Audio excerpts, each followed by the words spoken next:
Hello,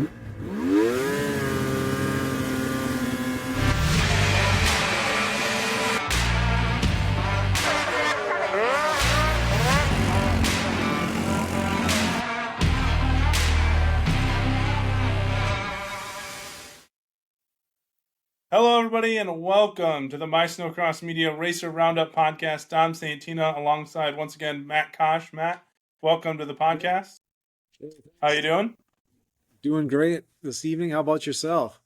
Doing pretty good. We're here to wrap up. I know it's a little delayed, but here to wrap up the 24-25 Snocross season. Everything has come to a conclusion now at this point. Our final 2 weekends of Snocross racing took place, and it started with our very own home race, our final conclusion to the season, round 11 of the Michigan Snocross Series at Northern Power Race Park. And Matt, we did a split schedule. Friday night was our vets or pro class, and then Saturday morning was our amateur races. But man, I'll let you talk about it. You got to experience. Talk about the track and what Steve built for you guys Friday night there at Northern Power. I did. I did get to experience it, and what a great night it turned out to be. I mean, pulling in already, my night was made when I when I saw the snow roads into the pits. That was just a great start to the night. Having the ability to just drop the trailer deck and having snow roads right to the hot pits. That was a great way to start, and it only got better from there. Um, yeah, the track was great. Steve was able to, custom tailor it to the vets and pros, and it was great with so much snow available. We had a big track, the big rectangular layout. But what was nice is he was able to create features and some of the bigger corners and steeper banks, deeper holes, steeper takeoffs, steeper landings, and really tailor the track to the the more advanced riders, and really made an awesome track. It's probably, I mean, the tracks were great all season, but I really enjoyed this one because it had the features that made it a little bit more technical, a little bit more challenging. Again, a little steeper. It was just really fun. It raced well. There was opportunities. The corners raced well. It was good opportunities for passing. It was an awesome track to run, and the rain held off. We got through the whole night of racing with no rain, so it was phenomenal. What a way to end the season, because that threat of rain was there, but it held off for us, and it was beautiful, beautiful night of racing. Yeah, absolutely. A massive, well, realistically it was a double, but easily could have been a triple on the back stretch back there, coming back across the start stretch, provided some massive air for basically every class that hit the track. So that was cool to see. And then, like you said, just some stuff that we normally don't see on a typical race weekend, just because we're running that full race schedule where we have amateurs in the morning and our vets in the afternoon. You don't have that time to rebuild a track in that period of time. So Steve did a great job. I was amazed when I pulled in, just knowing that they've had some warmer days. And I know I had talked to Mark a couple weeks before, and he promised me that there was plenty enough snow, but seeing it on social media and then actually seeing it in person was a whole completely different perspective. And I went back to some of the previous seasons when we've had light snow, and kind of expected that to be what the track looked like, and that was not what it was at all. It was deep, it was big, it was everything you'd want on just an average track. So just shows you how much snow we really had this winter, and how much ability they had to be able to play with that snow and design it how they wanted to. Absolutely, and it was great too with having the ability to run with the split program that we normally run, but a morning afternoon split, having the whole Friday night to be able to run. We got to run longer laps in even some of the other classes where we don't typically get to do that, which was great. Just all around, such a good night of racing. It was fun, and being under the lights, it was great. We had good visibility. It was just really nice. Yeah, it was cool to see. Obviously, you picked up 2 wins, or swept the day in 40 plus. Tyler Uman swept the day in 30 plus. Tyler Archambault took the Pro Light Triple Crown win. Um, And then I'm trying to think of a couple others. Another highlight that I know that was pretty cool to watch um, Mechanics was race. we did the mechanics race, which I think it Hell turned yeah. out to be like 15 or 16 dads that came out. Like it was a heavy number of dads or mechanics that showed up on the start line. And they were very, very hesitant of what was out there because the track was built so rough. But that was cool to see.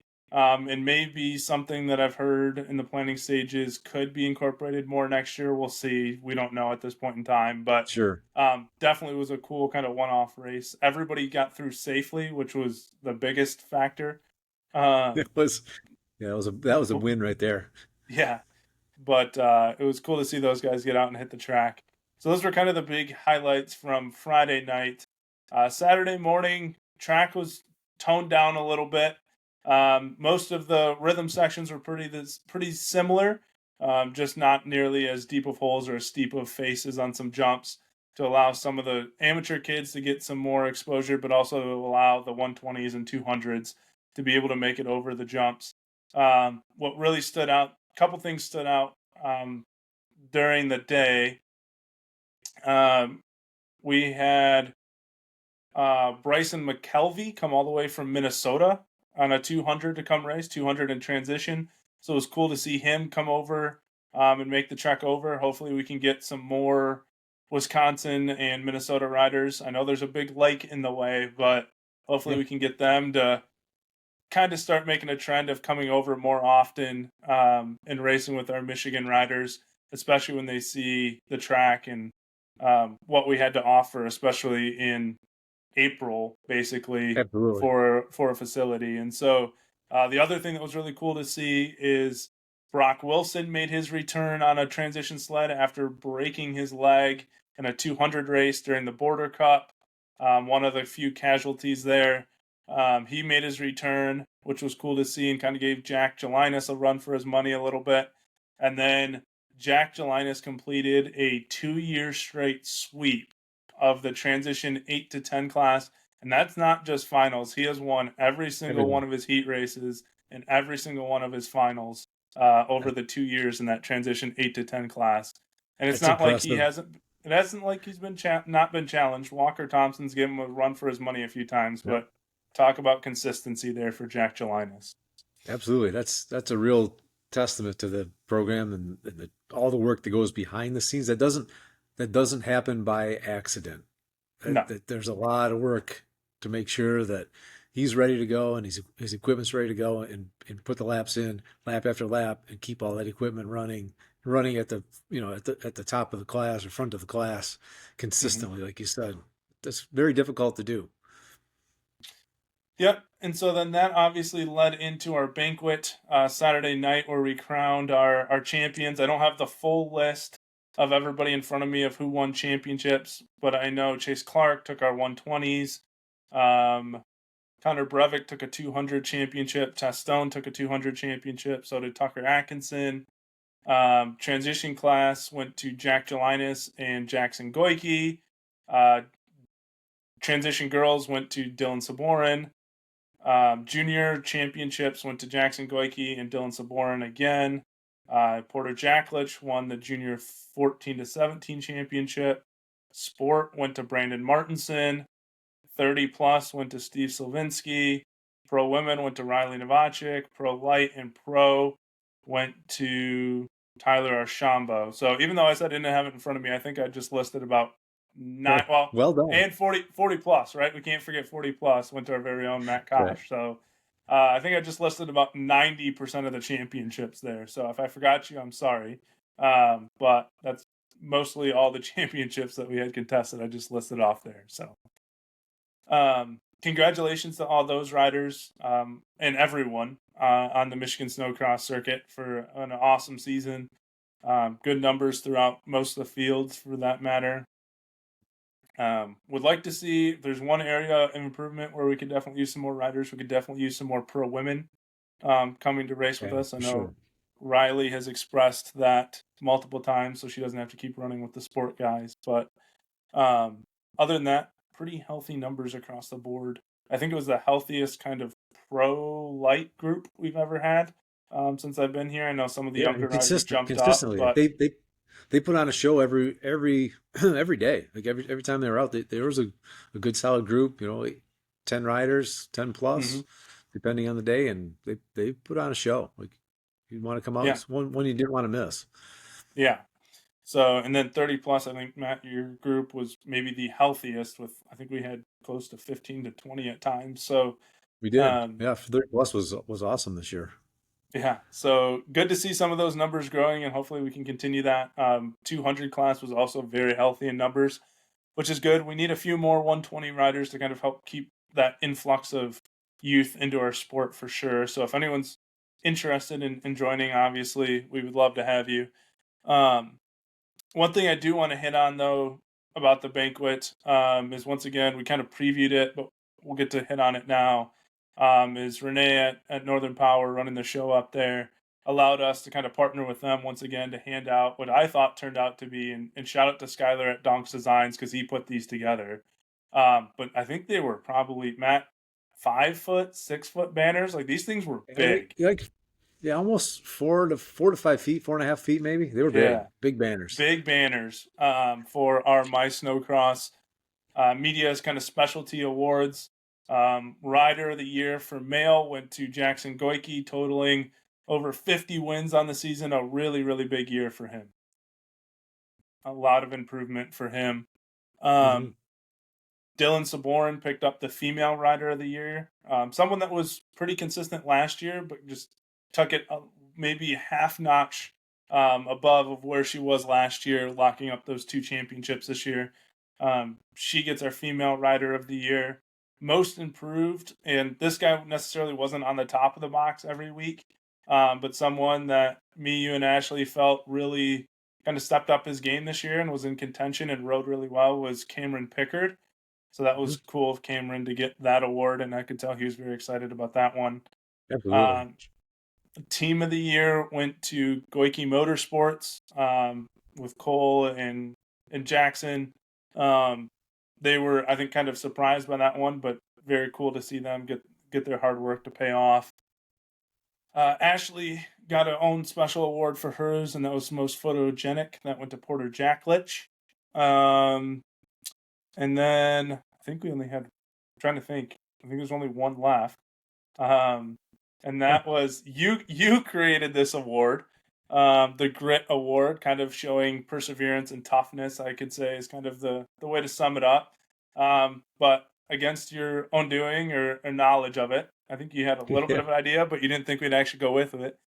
You were able to win the Grit Award, coming back from a pretty nasty crash last year, and then being able to run a full season this year, especially in just that. And we were counting. I asked you before I gave you the award. We're close. We're either almost there or there of 20 years of At, snowcross racing. at So least 20. yeah, so just that alone deserves it. Let alone coming back from a pretty brutal crash last year and going through all that rehab and being able to be back out on the track. Um, Yeah, that was there very was special. That meant a lot. I was surprised. That was really something. It was unexpected, and it was just it was awesome. Yeah, absolutely. There's a couple others that maybe would have been in that category in the end, but you were definitely one that stood out and I thought was fit for that spot. So I very much congrats on that, appreciate it. Matt. Yeah, no Thanks. problem. You got a place? Have you hung up? Do you know where you're gonna put the banner yet? It's already hung up. It's already hung up. Anybody that comes over, I have to bring them right out to the shop, and you And got to show see you the this. show them the banner.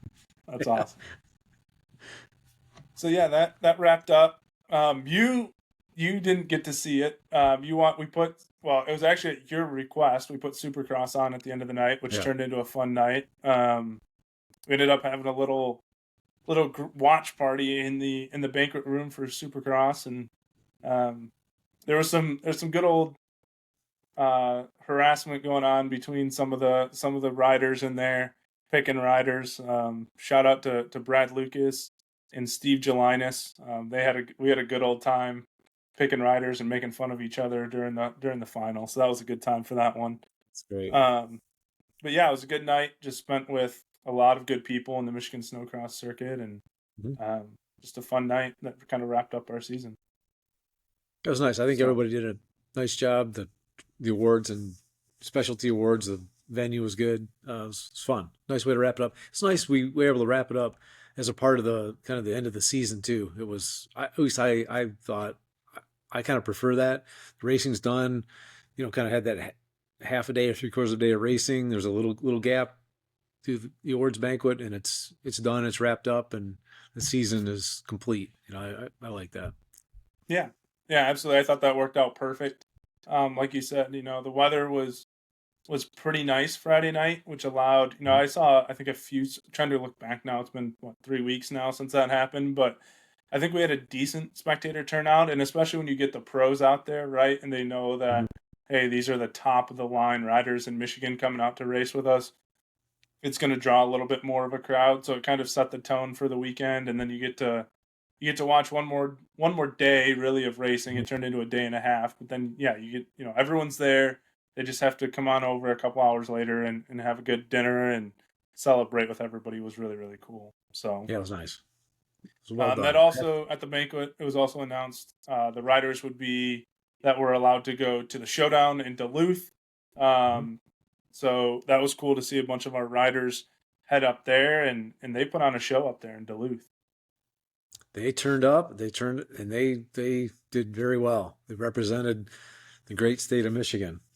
They did us proud. The We series, have our riders were awesome. Yeah, especially on showdown day specifically, we rode really, really well. Have some notes to run down through here. One person that I think had himself an awesome weekend overall, a rider that Matt, you and I have been very high on now for maybe a year and a half or so, because we've kind of seen it come through our regional circuit, but everything clicked for him. I don't know if it was a ski hill or what it was.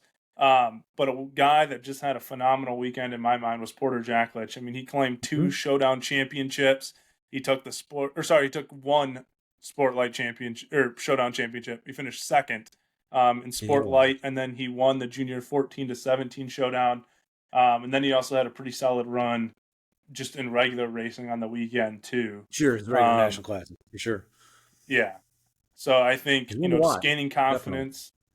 gaining confidence, and he moved up that age group last year. He was in the transition class. This year, moved up to a junior class, and some tough competition in that junior 14-15 group. But he gaining confidence, and I think one to watch for next year as he's kind of older in his group now.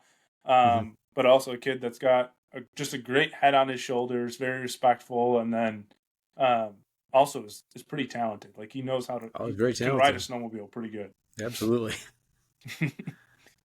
um, Couple others that um, won showdown championships or finished on the podium or just represented us really well.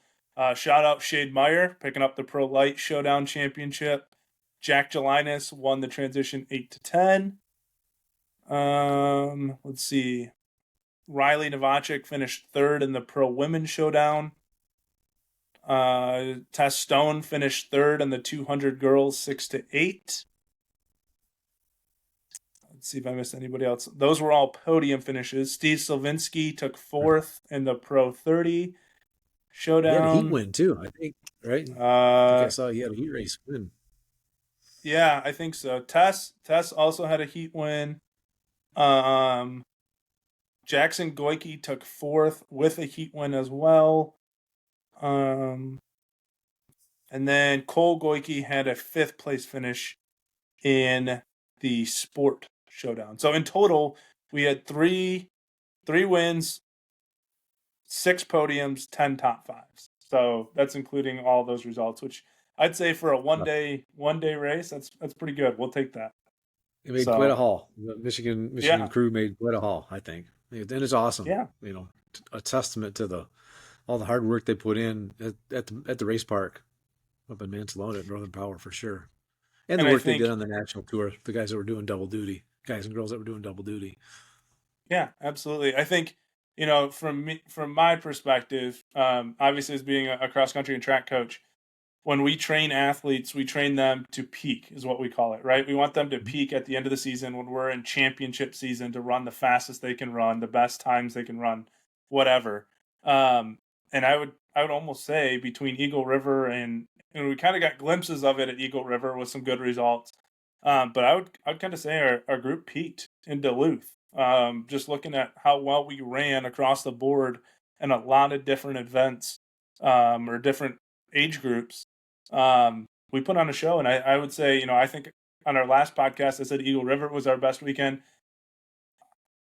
I'd say Duluth was right there Duluth with was it, probably right? better. Maybe Yeah, better. Duluth was Yeah. better. Yep. Um, as we head into the weekend, I don't have these written down, which was Friday, Saturday, or Sunday, but just looking across the board, I think the biggest thing that stands out, well, there's two for me, really.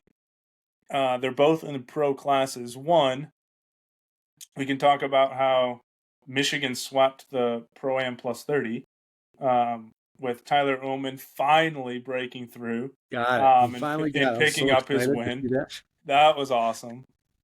He also picked up 3 heat wins on the weekend and then a 5th place finish in the other round. So really a pretty solid overall weekend for him. And then, we'll add him in. He is in Michigan. Kyle Pauline picks up the second round of 30 plus.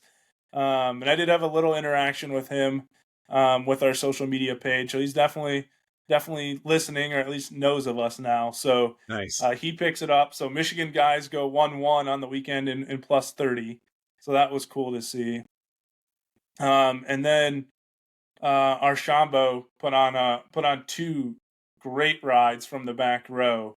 One Yeah. finishes in 5th, one finishes in 3rd. Right.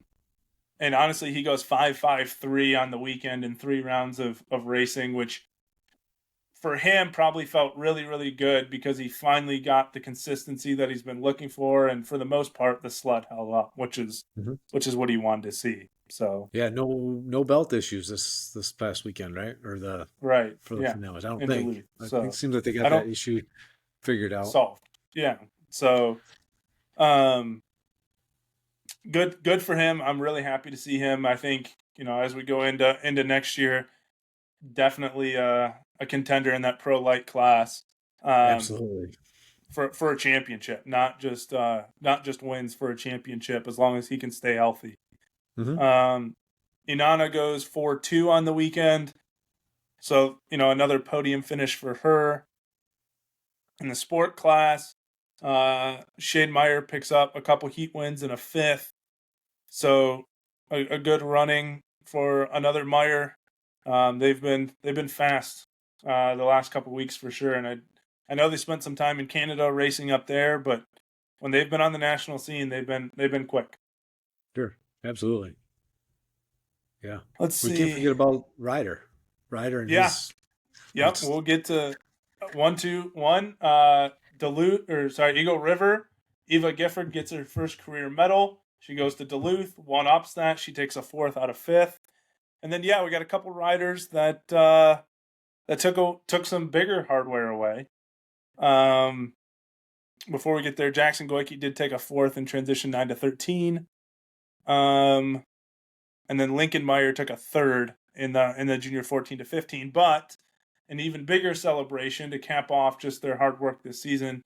2-time Snocross champion this year.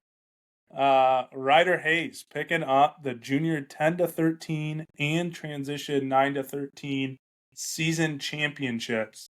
national championship. That's National all. championships. A lot of hard work. I know we had his teammate Tyler on here, earlier this year, and we talked just briefly about Ryder. And Tyler said, obviously, part of it is that he is the older statesman of his junior and transition classes, but at the same time, the kid can ride, and we've seen that for years now. He's not necessarily gone to the Snocross series as much. He's shown up once or twice, I think, this season and ran a couple races, but usually just kind of tests at home. But he's got the ability. He's been up front, and he's just been really dominant. I mean, I think he had 1 or 2 rounds where he was off, but just dominant all year. Um, in both that junior and transition class. Yeah, they got it. They got that team working really well. His sled, again, good equipment. It's hard to win a championship. It's hard to win races. It's impressive to win two championships. There's a lot of work that goes behind that, behind the scenes to make that happen. Yeah, that just had to be a fun weekend for them up there in Duluth because Tyler works with that Hayes Yeah. group, Larry Hayes, not necessarily out of their trailer. Tyler talked about it. He takes his own trailer most of the time, but Larry helps him out a lot. So for Tyler to pick up the plus 30 win and then Mhm. for Ryder to lock up championships, that had to be a fun weekend for that group. Just being able to celebrate all that success in Duluth. And then we had another Michigan Snocross rider finish in second place in the championship. He was coming off a 200 championship last year. This year, full time racing a transition sled. Jack Gelinas finishes in second place, just 19 points back of a transition 8 to 10 championship. And Matt, I told you this on the Open in Ironwood to begin the season. Him and one of our very own Walker Thompson get into it, and I don't remember if it took him out just for a heat race or a final or the whole weekend. I don't remember the whole story. I'd have to go back and look, but I know there was some problems. And 19 points. I mean, obviously it's a long season, but that very well could have made the difference that early on in the season. Definitely. I mean, he fought through all season and was right there in the end, still well within a race day's worth of points that could have swung either way. It's impressive that he fought through it, got so close, so close. Second place is very impressive. I commend all his hard work that got him there as well, coming off of his championship last year.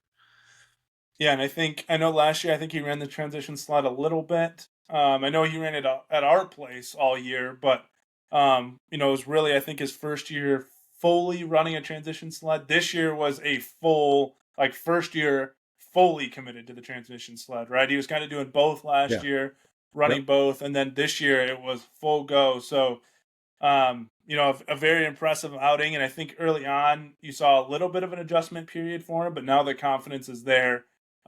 He's comfortable on a transition sled now, and now um, he's got the ability. He's got his dad's behind him, fully backing him, um, and they know how to set up a sled, and they are very successful. So everyone on the national circuit needs to look out because they are coming.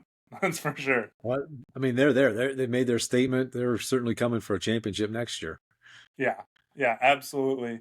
Um, so look out for Jack. I think he ran some of the junior 10 to 13 this year too. Um, maybe or one of the junior classes. I don't know because I saw him out there with Max and them. So I don't remember all the classes he ran, but either way, Jack is a talented rider, and he's coming for that national championship for sure. So that's basically all of Duluth, Matt. A lot to go over, a lot of success for our crew. Um, but a good way to end the season. Yeah, I think so. Seemed like the conditions, at least viewing, they held pretty well, and they had ample snow. Um, they had a little bit of inclement weather. Was it Friday night? They had some rain to fight through, but then it looked like Saturday and Sunday were really nice, like nice days there.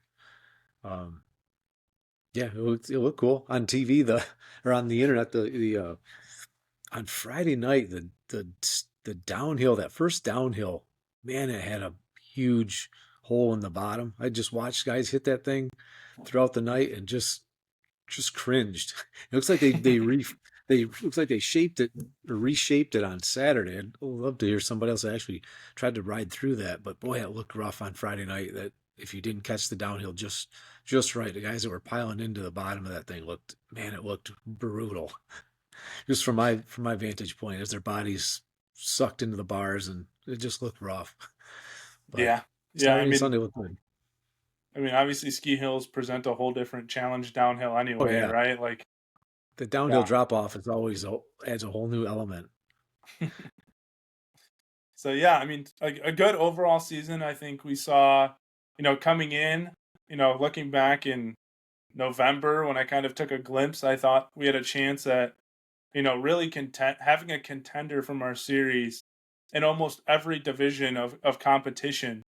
And if you look at it, we go back to our, 200s. Really, I think our most consistent competitor there, with Brock being out, was Tucker Atkinson, and he had a couple good runs. But if you look at transition 8 to 10 all the way up, there's someone that was either on the box almost every weekend or every round. I mean, you talk transition 8 to 10. We said Jack Gelinas, you know, Ryder Hayes and Charlie Lucas, for that matter, Hmm. were on the box or in contention for transition 9 to 13 and junior 10 to 13. I mean, I think there was multiple rounds where we had both of them standing 1 and 2 on the podium. And then you jump up 14 to 15. We had Porter Jacklich, Lincoln Meyer in contention there. Sport Light, we had a host of guys in there. Cole Goike, I think, probably was our top runner for that one.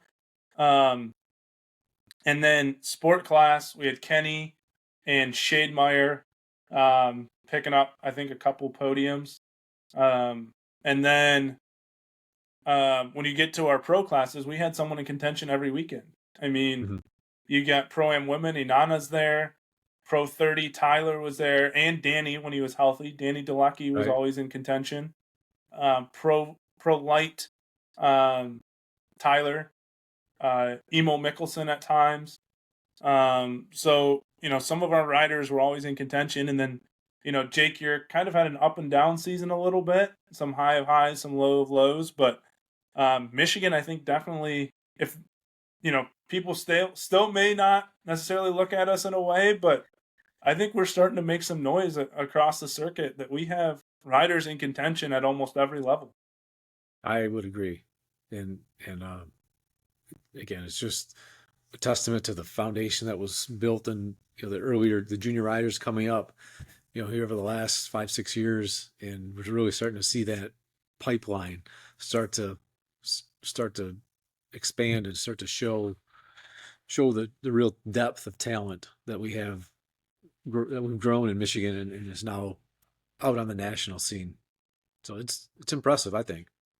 Yeah, absolutely. I think it's something to take pride in, and all these riders are giving it their best effort and representing the series and the state very well. So, just like that, 4 months have flown by. 5 months really have flown by, They did. and the 24-25 season has come to an end. Um, Sad to see the snowcross season go. If you haven't already, um, saw the Northern Power update. I know we're a partner with Northern Power, or not directly always promoting them, and not necessarily the summer stuff as much, but there are some events going on there. I know the schedule is going to be released here very, very soon, for what that's going to look like. So stay tuned to that. Also, stay tuned to our social media. This will be our final podcast for the year and for the season, but I still have quite a few things to try to keep us entertained over the summer, just highlighting some of the stuff that happened. But also, um, stay tuned because I have some things in the works. So we'll see if they all pan out. And if they do, I think it's going to be really, really exciting for not only what we have going here at My Snowcross Media, but just Snowcross in general. And hopefully, by the time we come back next year, those things will be up in place, and we'll be excited for the next Snowcross season. So, Fingers crossed. We leave fingers everybody crossed. hanging on that. Yeah. Yeah. Tease them So and then leave it at that. yeah, it's called a radio tease. You get paid. That's what I went to school to learn. You leave them hanging. We would send it to a commercial right now, but we don't have any commercials. So That's right. and then you bring it back after the commercial, and they call paying off the tease. So we'll leave you hanging for about 6 months, and then we'll pay it off Yeah. come November. So All all right. right, Matt. Well, I appreciate you. 2 years of doing this now. It's been a lot of Well, fun. that's been fun. I've Thanks for having me on. Thanks for putting us all together. Again, you've taken it far beyond anything that any far beyond my wildest imagination. So appreciate all you've done to build this and really highlight the work that you've done and in the work here in Michigan with Michigan Snocross. Yeah, absolutely. So hopefully everything goes to plan. Year three will be bigger and better even yet. Bigger and better. So bigger and better. All right. Well, Hopefully we Matt, get thanks that for Michigan. Well, we need that Michigan. We need a Michigan, the Lower Michigan National this year for yes, year three. yes, That's what we need. we do. That would be awesome for sure. All right, everybody. Thanks for tuning in. We appreciate you following with us all season long. Once again, stay tuned to our social media, and hopefully we'll see you back next November, December time. Think snow.